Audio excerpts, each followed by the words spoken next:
各位观众朋友，大家好，欢迎收看1月12日新闻，我是嘉豪。今日发生什么大事代？头先就来报连载。昨接落来 F-16V 战机目前有找到7底无人机的外壳，不过飞行官到达也是找无，家属是腻腻看。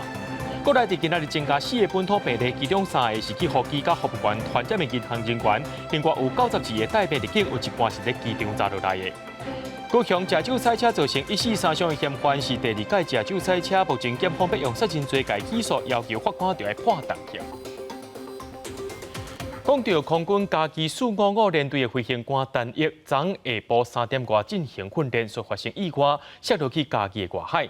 军方诉求要倒找这在地渔民来倒找，目前有找到7底无人机的外壳，飞行官的家属也拢去到现场，希望会当赶紧找到陈毅。直升机一直来回监看海面的状况，都是希望赶紧找到失联的飞官陈毅。国防部长邱国正12到嘉义空军基地听简报，要坐飞机去失联的地点了解状况。不过到12下晡5点为止，离失联的时间超过24点钟，也是找无人。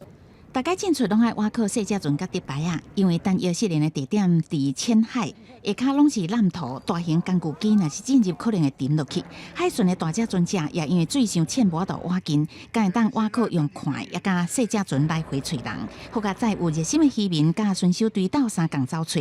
有一个姓陈的民众斗相共找到2片残骸甲布包啊了后，要巡守队志工找到1片残骸，军方证实是战机本体残骸。累计至少伫海沙堡已经有找到7片脆片。家属就是跟着我们一起集气，然后因为我们现在现有的装备，我们几乎都是用上了，只是这几天的晚上海象也不是很好。机头战斗机的头就对啦，也插伫内底。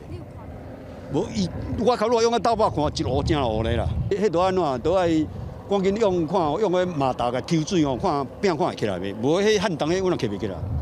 空军司令部表示，找到残骸也未到齐，无方便说明更侪细节。着急的家属也前往失联的地点叫伊名。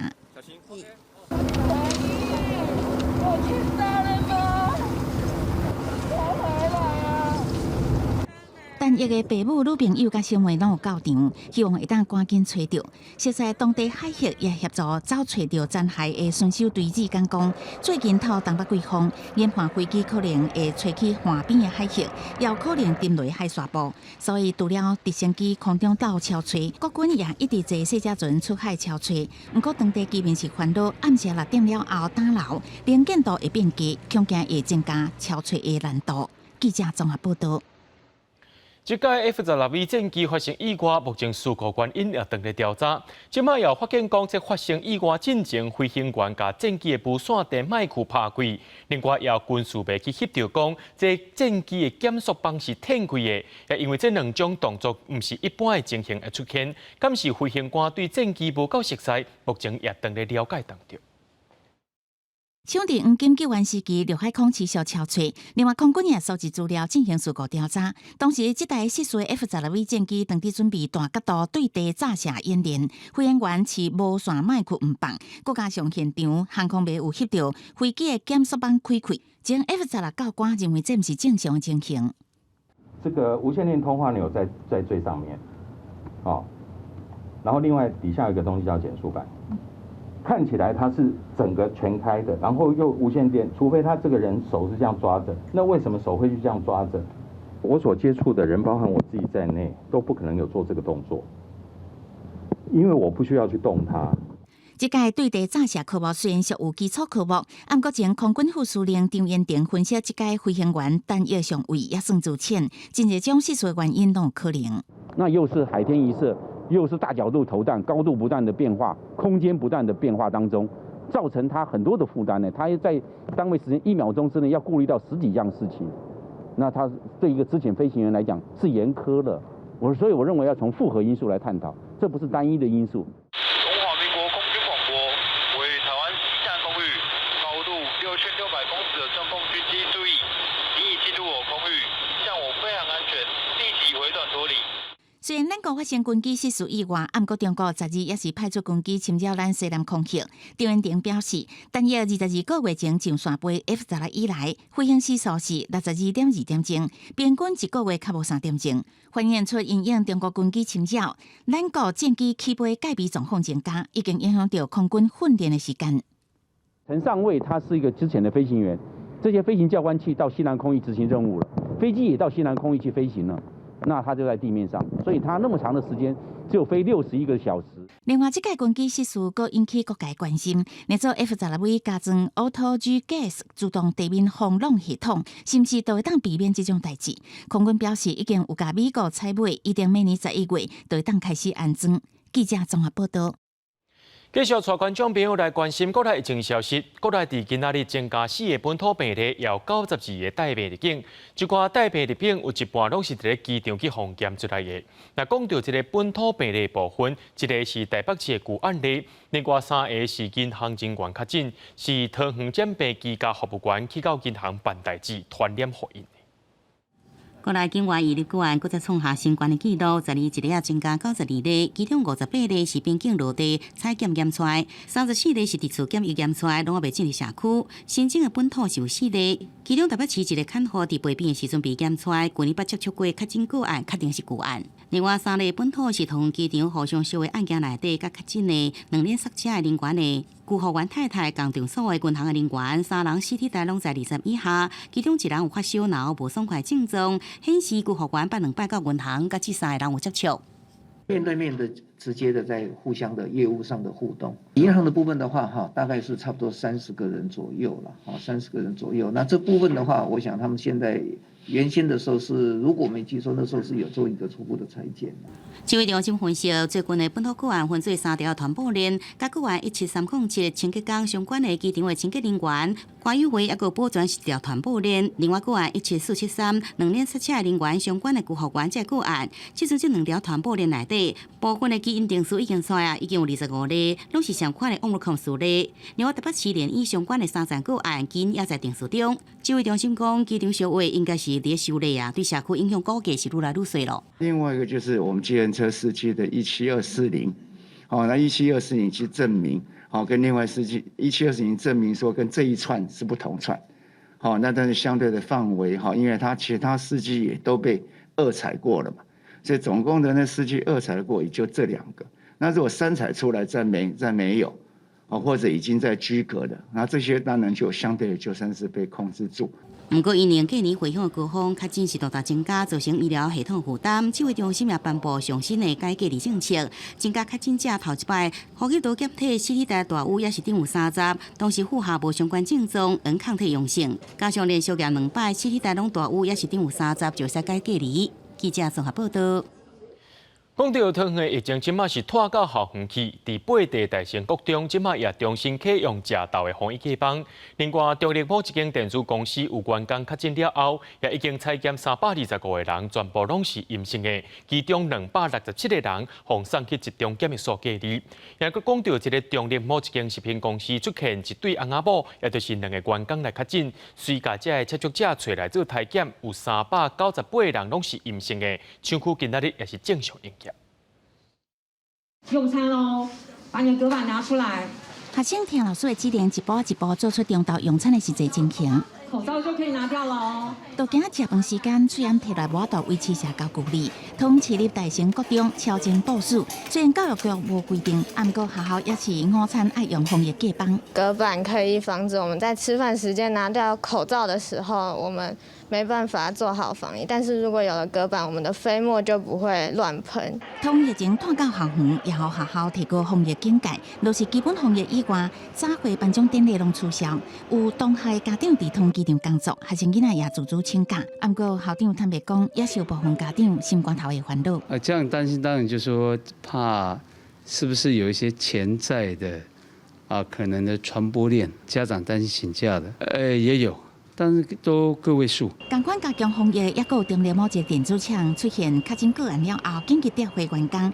防治公司也发公告，专门配合主管机关的防疫，已经采集325人，拢是阴性，267个人防送去集中检疫所隔离。12透早有家属特别到电子厂，请人员协送物资，防隔离的员工也传送至检疫所的环境，互厝的人了解。看起来是清气整齐。为了防疫安全，公司原来表示，另外一个厂区的员工也主动进行快筛。送什么东西给他？饮料、泡面没了。他有没有跟你讲说住宿啊等等的环境怎么样？给我还好啦，蛮干净的。中立某一个食品厂有员工翁某确诊，目前科的采检也拢完成。昨天就是全场有采检，共采检了398。高雄市政府科列这场接触的拢总398人进行采检，结果拢阴性。12厂区原来正常营运，面对疫情的侵袭，不管伫学校还是职场，拢无放零的分钱。记者综合报道。台北市的中兴病院内面有2位护理师甲1位护理师的男朋友确诊，目前确认这感染源是对病房来的。根据着上最新的消息，是又有1位查某的护理师确诊了，详细情形伫明仔载会公布。即马台北市政府也决定讲要提早准备加强版本的专职防疫旅馆，来降低病院感染的风险。另外，伫北投也增加一个案例，目前是认定这是旧案。台北市也决定讲对摆来开始呢，这运动就要开始挂水安。若桃园国小是决定要伫咧1月14来提早休寒，上北拢表示目前是无要变动。教育局则发现暂停营业，北投民众要求有确诊者行踪停业大清消。同一条街的便利商店虽然有开店，不过也因为有确诊者到这暂停营业。台北市长原体表示，初步认定是旧案传染风险低。另外，台北市立联合病院中兴医区2个护理师甲其中1人的查甫朋友确诊，因为护理师的查甫朋友原本病毒量检测升加后悬，应该是后来被感染，初步认定感染源就伫病房。那跟相关的另外2位这个护理师的发病的时间来比的话，确实是比较晚一点点哈。那病毒的变化也显示说，应该是才刚感染，现在比较倾向说认为说可能是病房当中有感染到再传染给这个朋友的。中兴医区行政队甲确诊者共单位的密切接触者采检甲居家隔离第2波扩大采检共宿舍人员，高规格居家隔离，全部安置伫集中检疫所甲防疫旅馆。为降低境外确诊者对医疗院所的感染风险甲冲击，公体决定推出加强版专职防疫旅馆。去年里的不管是健谈活动中心或凯撒或王朝都防守的相当好。那我们首选还是健谈活动中心，因为它地理位置很特别，容易一个区域隔离，所以应该我们会优先启动这个地方。为强化防疫力量，原体拍算伫14公布室内外运动专停挂吹暗的规定，15开始实施。新北市也唔敢大意，新北市长侯友宜去视察防疫计程车、防疫巴士、加公车防疫清消措施。面对桃园国际机场疫情拖到社区甲校园，桃园市宣布国小、公幼甲妇幼提早1礼拜休寒，14就是这学期最后一天上课。目前台北市甲新北市都表示暂时未对咧做。新北市全力协助大家把疫情防疫做好，当然会视我们的疫情的变化，再做滚动式检讨。因为我们现在校园的防疫落实性贯彻到底，大家都全力以赴。侯友宜表示，目前新北校园防疫一直要求3级防护健康5原则，伫食饭时阵也无取消用隔板。现阶段防疫上重要，针对疫情，新北市府会一直去做好滚动式检讨，会甲桃园、台北斗阵作战。记者综合报道。居家服务员的团保链已经伫咧桃园的社区开始摊开啊！今仔日搁再增加3个人确诊，是居家服务员去银行办代志所接触到的银行人员。目前也赶紧把接触者要到30个人扣起来。另外，伫中立的东兴社区要设一个采检站，鼓励民众若准有记录，拢会当去遐做采检。那讲到校园的部分，国小是提早到1月14来休寒，桃园市也宣布讲，这国小的户外教学是全部取消。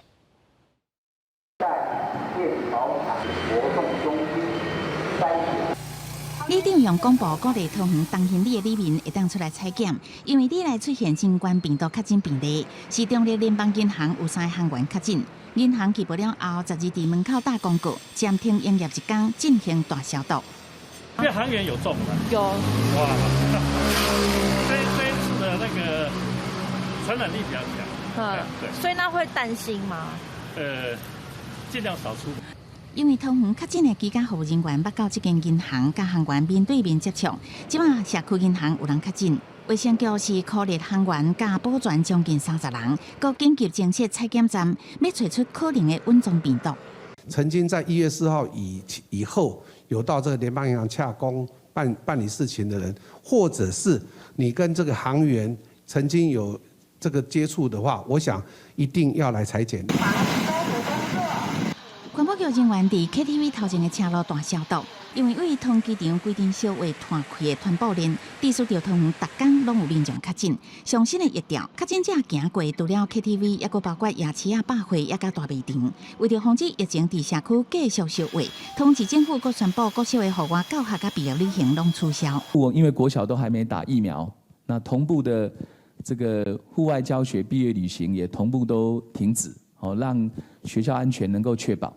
除了减少规定的活动，佫爱加强民众的保护力。通开37站社区的疫苗注射站要推第3期，不过头一天无看真侪人来，有部分民众敢若想要注特定牌的疫苗。不是我打莫德纳啊，因为今天是 BNT 嘛，那我们明天早上再来。我2剂都打莫德纳了，所以我不想不想注别项的就对了。为了鼓励民众注射，伫桃园唔免预约登记，随来随注。有民众知影了后，立刻打电话通知亲友，一天超过1000人到位注射。面对病毒的考验，防疫人员甲时间伫烧热。记者综合报道。指挥中心今日公布，昨飞长途入境的航班一个采检的结果，对625名旅客当中验到58名确诊，这阳性率是9.28%。今日早起有6个航班287个人验出16个阳性，这阳性率有5.57%。只要是飞长途的，这阳性几率拢真高。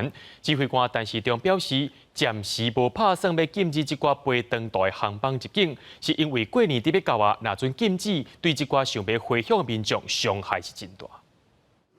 伫检疫区快速PCR检测了后，阴性的旅客人员为因全身消毒，尽量伫1点钟内完成规个流程。长途航班的落地采检措施11开始，因为年关伫要到啊，等下台湾过年的民众未少。在美国的疫情是。美国疫情蛮严重的。那你觉得台湾的呢？台湾这个就做得不错。根据中央流行疫情指挥中心的统计，11个8航班验出58人确诊，阳性率有9.28%。其中一班来自美国的班机，156名旅客到17人确诊。12已经到台湾的6个航班也采检到16人确诊，阳性率是5.57%。它并不是说那种重症率非常非常高的时候，那也许会采取比较强烈的手段。那整体染疫率是高，但重症率没有那么高，那我们就是积极的防护，让大家都能够过一个好年。对阳性率真悬，是毋是考虑禁止航班入境？指挥中心暂时无要考虑，不过验伫几指出，长途航班加严体检了后，不止久长通关时间，还有阳性旅客伫候机采检室等超过3点钟，而且桃机人员透露，为服务跟来协助过桃机2摆教育训练，基层爱家己找找防疫的准则，即马出现康胖，再来接管感控的这个教育训练。在过去这2年来，1年只有1次，必须加强这些感控教育训练的场次跟它的品质。这个目前已经在进行，然后前线指挥官也在现场做指导。桃园机场前进指挥所指挥官王必胜强调，11因为检验机器无够这问题，才互采检流程较慢。11暗时已经将机器增加到900台，因应真侪班机同一时阵到位的情形，检验也分做2组，互规个作业流程顺利进行。记者综合报道。对着阮的镜头来看，在地上大条，高雄进前有一位姓黄的查甫人驾酒赛车，弄到一口罩，造成1个人死亡，3人受伤。检察官认定讲，伊明知影家己已经食酒醉无法度赛车，也是硬要赛。今仔日就依照杀人罪，甲这个嫌犯起诉，要求法院就要甲伊判重刑。另外一方面，立法院交通委员会初审通过修正道路交通管理处罚条例，要加重驾酒赛车的罪行。这个累犯的认定期间也延长到10年。若准有这个驾驶呢驾酒赛车，甲坐共车的人共款也要处罚。而且若准判刑落来，这刑期是在6个月以下，是袂当用罚金来代替，一定要抓去关。姓黄的查甫人甲朋友穿过车真济车路去赛车，就安尼一个错误的决定，害啉驾一死3伤。去年底高雄爱河边这重大酒后赛车事故，检察官18天内真紧侦办，认定姓黄的查甫人明知家己酒醉无法度安全赛车，却阁开车上路，12以杀人罪起诉。执意开车上路，并在沿途闯越红灯、高速行驶，任意变换车道超车。猛踩油门，又紧急刹车，显见其可能肇事致人于死。检方讲伊违规的行为加上过去3摆酒后赛车记录，向法院请求重刑。家属表示，搁安怎判也换袂倒来幸福家庭，只希望最后判决延互社会警示。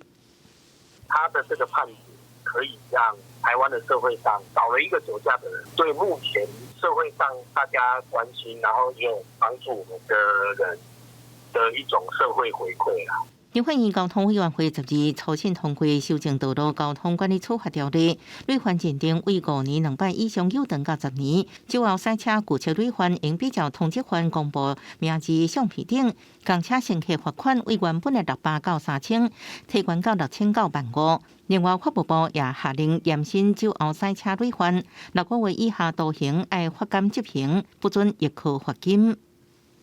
案件啊，如果法院判决准予易科罚金，都严格的审核。如果是再犯或是情节严重了，都不准易科。真济酒后赛车护条也有共识加重相关处罚，都希望在重罚之下有警示，避免啉驾安尼悲剧搁发生。记者综合报道。新北市金山区公所的网络小编陈家伟，顶年可能是因为上班过劳所来死亡。死者的家属今仔日有律师甲立委的陪伴，做伙去到区公所交国赔申请书，要求赔偿836万。区公所表示会依照国家赔偿法的行政流程来审理这个申请。那往生的前2个月照着。看到手机内底后生陈家伟在死前的相片，爸爸目眶都红起来。陈家伟在死前在金山区公所做面册小编辑，去年雄雄死去。劳动部调查，伊往生进前单月工时比正常工时超过18点钟，明显是伤过操劳。检察院去年也因此纠正金山区公所，要求新北市府移除失职的人员。家属12日在律师甲立委陪同下，到区公所提交国赔申请书，要求赔偿大约836万块。伊嘛是金山囡仔，金山大汉的，啊想讲本来伫台北上班，想讲转来回乡，转来回乡，咱来照顾咱乡里，要搁重新做理，才知影讲伊的愿望已经无法度达成。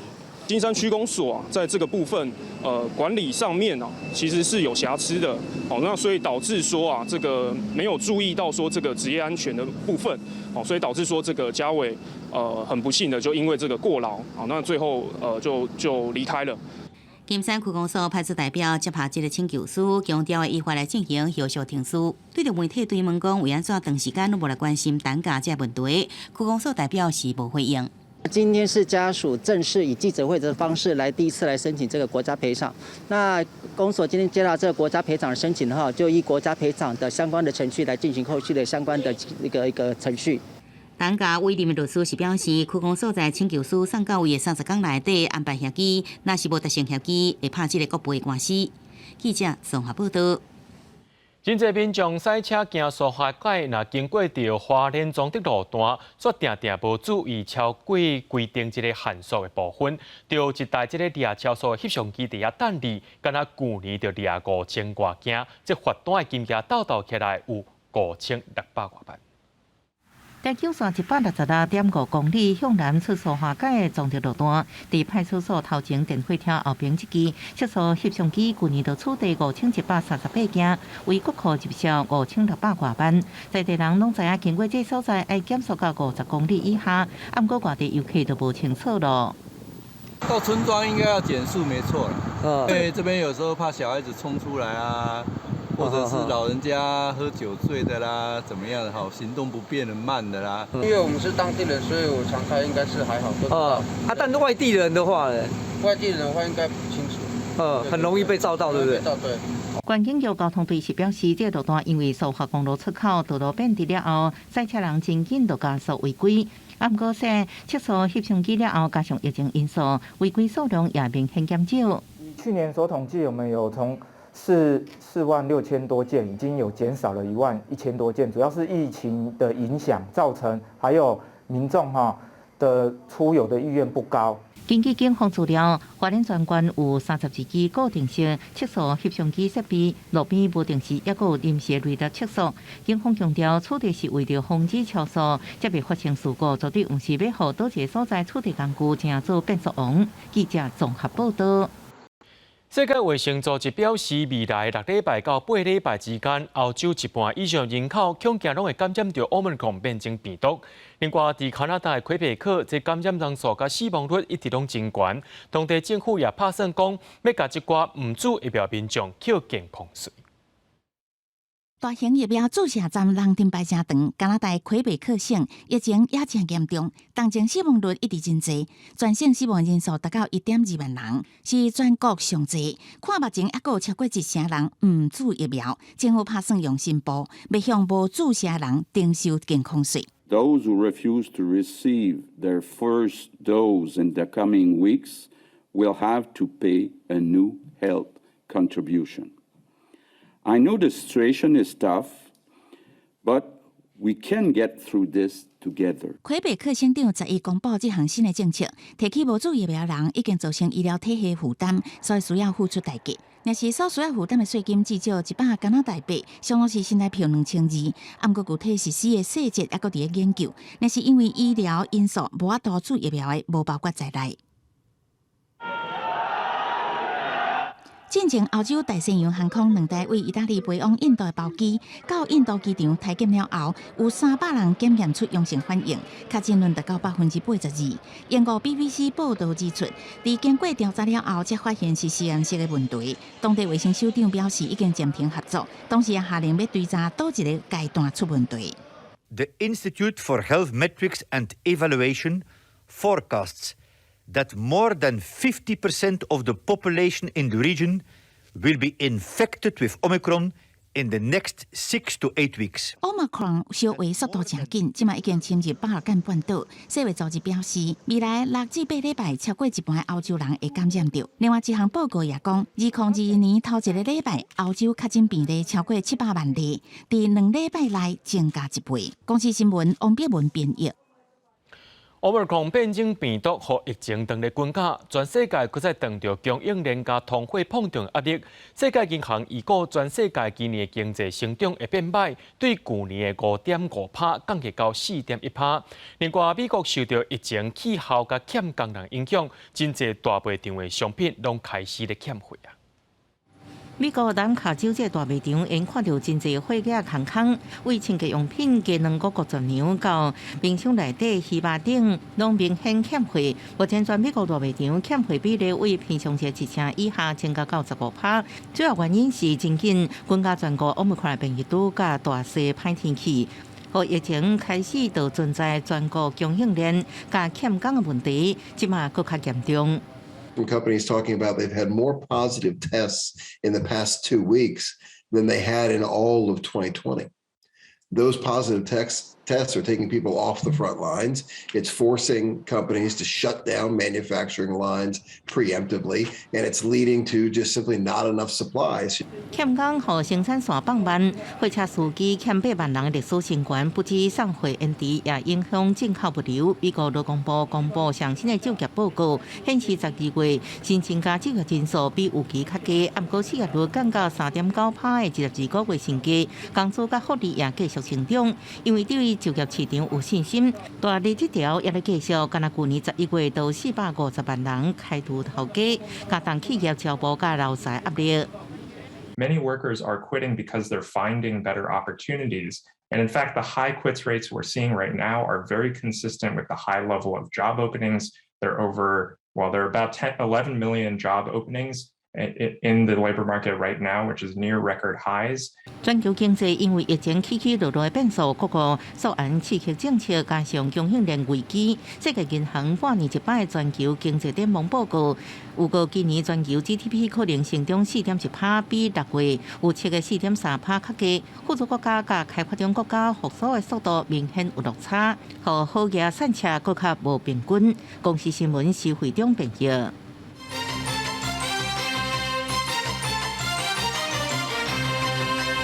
中国国民党最近对公投到立委补选，也有罢免案连续3届选举拢失败，有基层认为讲是党主席朱立伦的问题，甚至要求伊就要落台负责。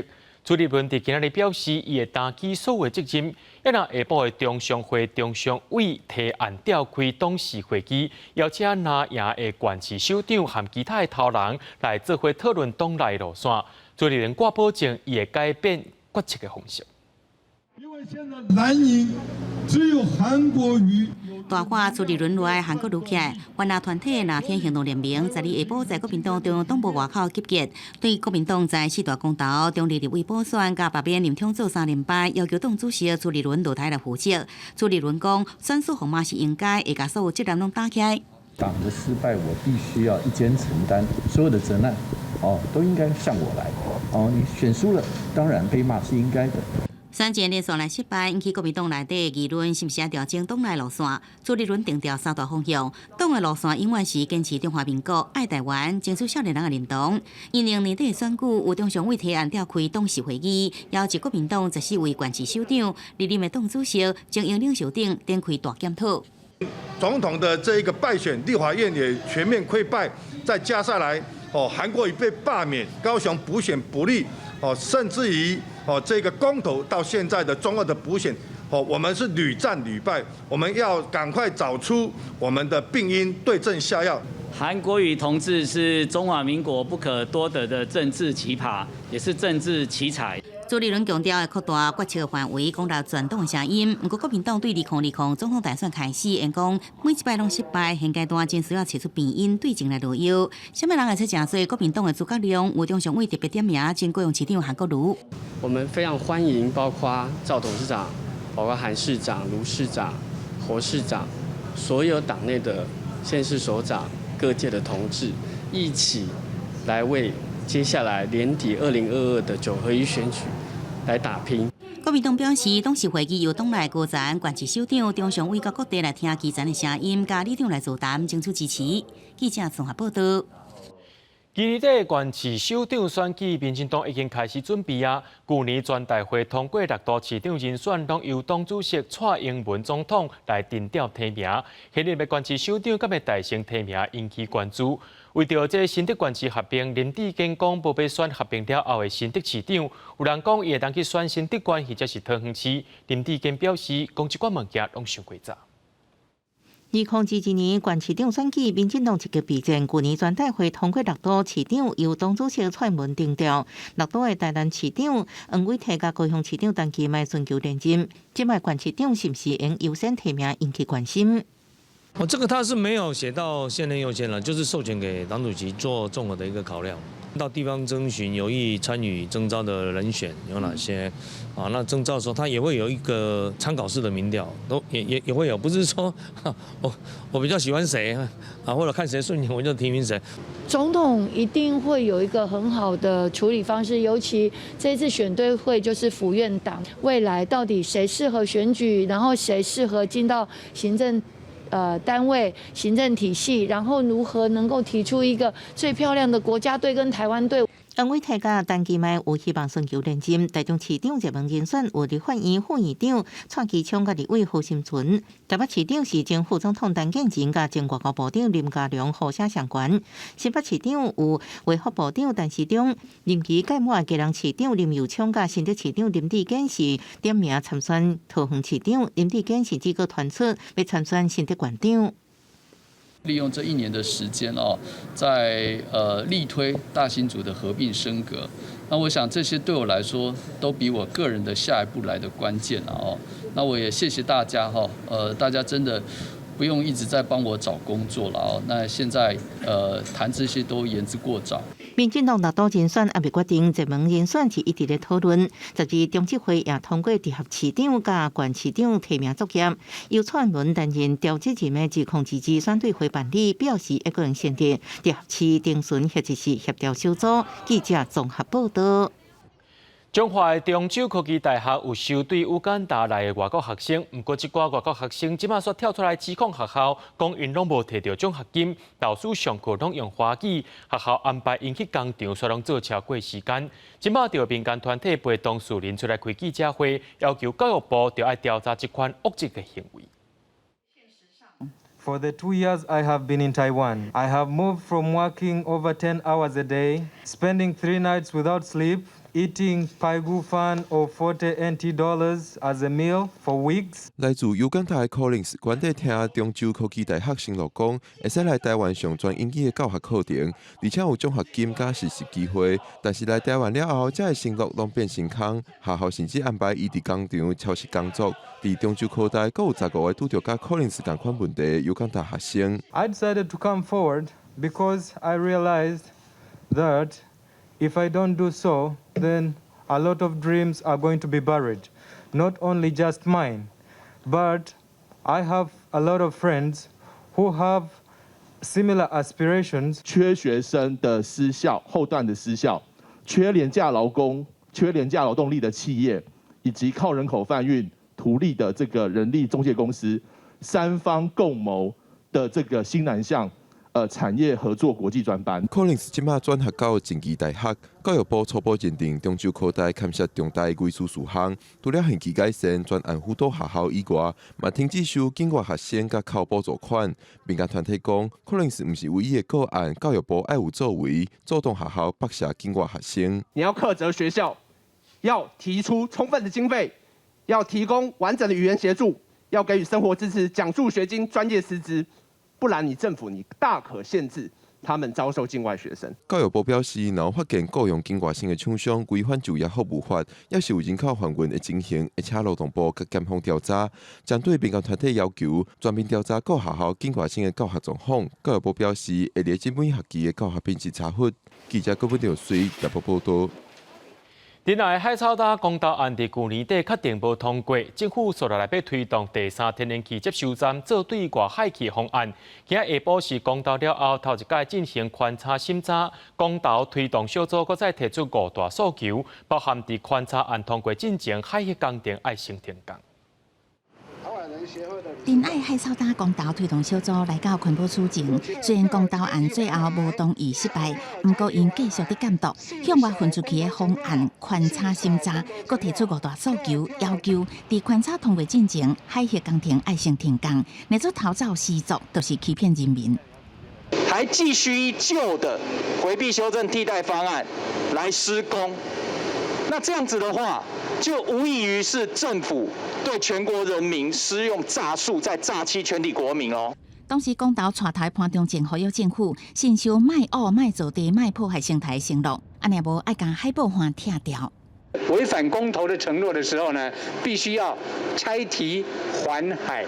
环保署下晡举行3节向外分出去方案第2届初审会议，中油报告会使用友善环境的时间方式，提供生物生存空间，暂求会让较快，未阻碍生态连通。沿岸流都不会受到我们整个港区的影响，那也会维持潮间带跟亚潮带的生态连通。经济部讲向外分出去的方案会推动到底。我们是希望能够在环保署的审查之后，能够依照这个方案执行。也毋过有环评委员指出，虽然中油强调向外分出去了后，虽然节刷减少，有利 G1、G2的这个海草大保育，啊，毋过今日颠倒会造成边关心海草大受到影响，希望中油会当注意。未少委员提出问题甲建议，最后专案小组主席宣布资料保证了后再个审。记者综合报道。新竹市的食好水公投案今仔已经通过啊！今仔日公民团体也来到市政府，提出因所规划废污水管理自治条例草案，呼吁市政府就要赶紧规划。技术立法，回应公投，回应公投。公民团体表示，去年底啉好水公投结果，登记票超过13万票，可见民众对新竹水质有完整重视。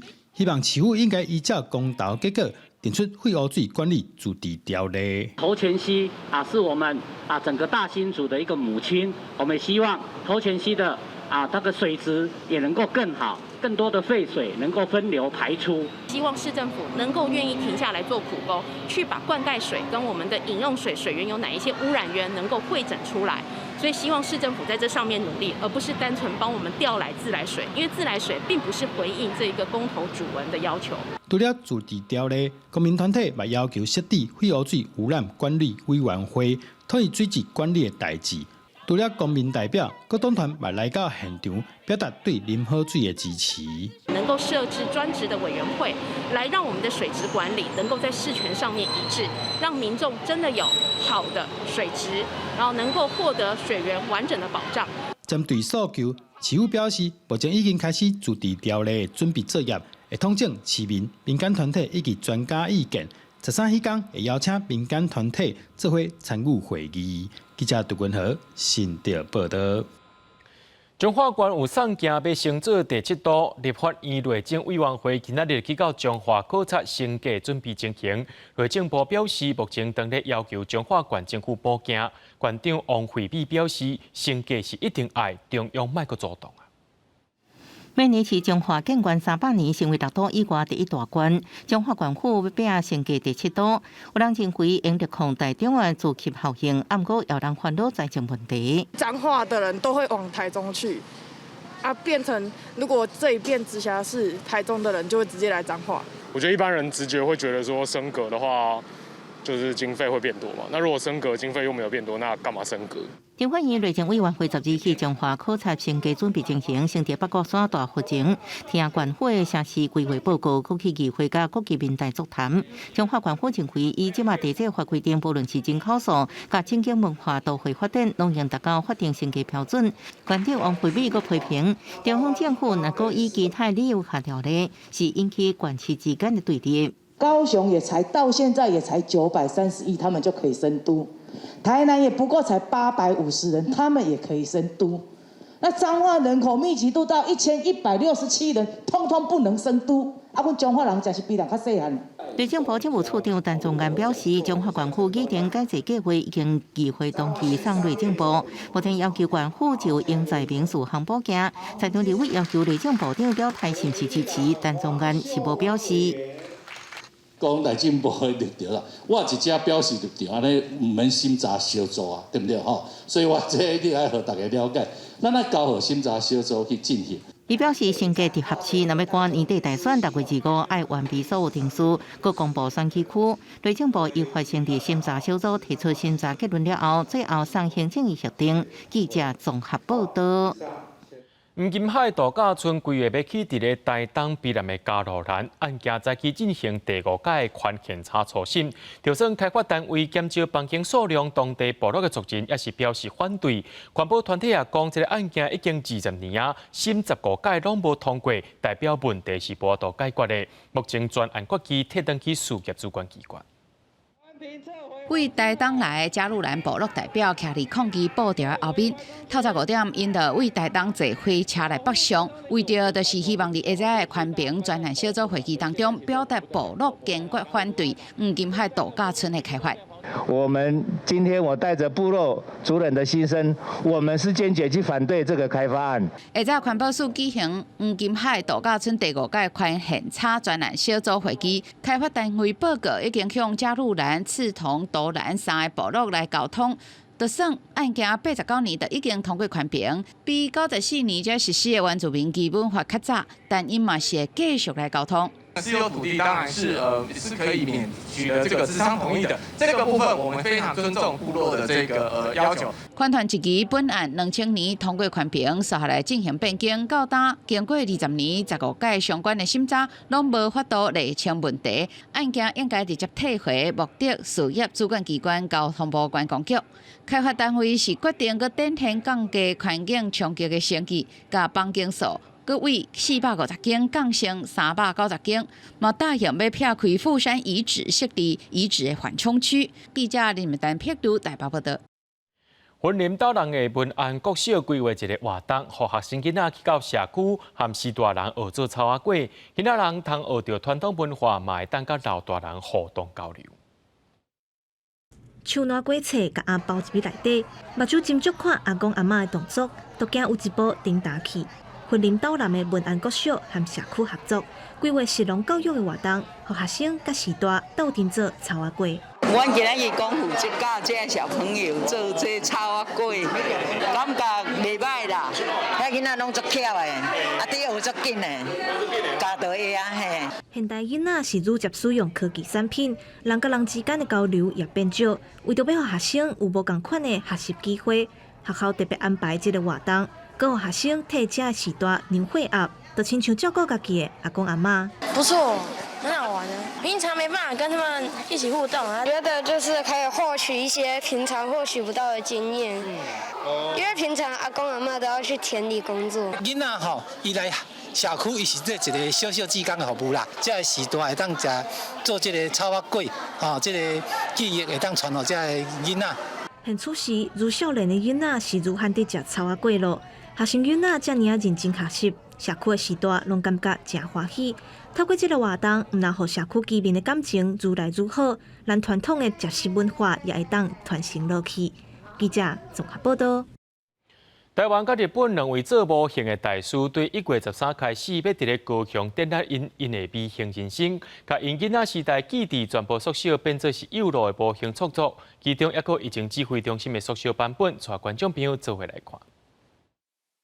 中央疫情指挥中心记者会现场，这是台湾人这2冬真熟悉的场面。不过，这其实是缩小20倍的模型。这些桌子啊、椅子啊，完全都是模拟我所收集到的现场的照片。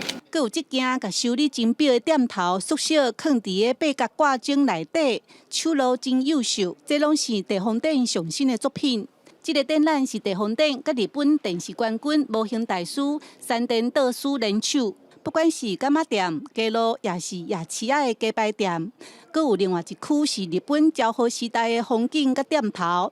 2位模型大师甲因细汉时的回忆缩小，成做一件一件幼路的作品。最早也是看到日本人他们在玩这种模型，可以把一个商店里面摆放的机器人涂得这么的拟真，那我在很感动之余，就是开始去收集这些资料。地方店本地是设计师6冬前才开始做模型，伊定定甲生活中废弃物摕来做这种有古早味的模型。那如果是纸类的，就去纸箱里面翻一翻；那如果是塑胶，好比说我缺一个杯子，那我就会去找鸡蛋的壳。这个微型人生展是因为疫情延到今年，伫高雄国立科学工艺博物馆展出，互人感受到缩小的世界嘛，真有人情味。记者邓亚文来为做高雄报道。明仔载天气是好也是歹，做伙来看预报，恁就知。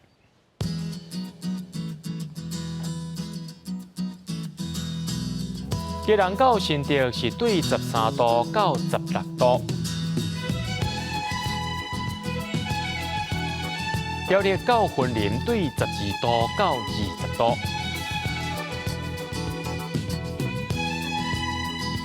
嘉义到屏东对12度到24度，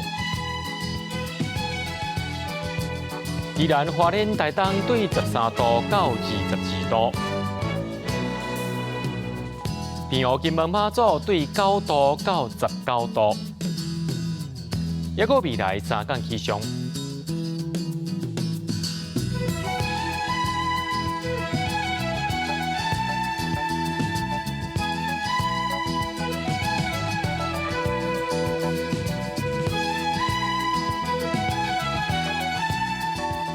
新闻最后，感谢各位观众朋友收看今日AM新闻，我是嘉豪，咱明仔载暗时7点再相会。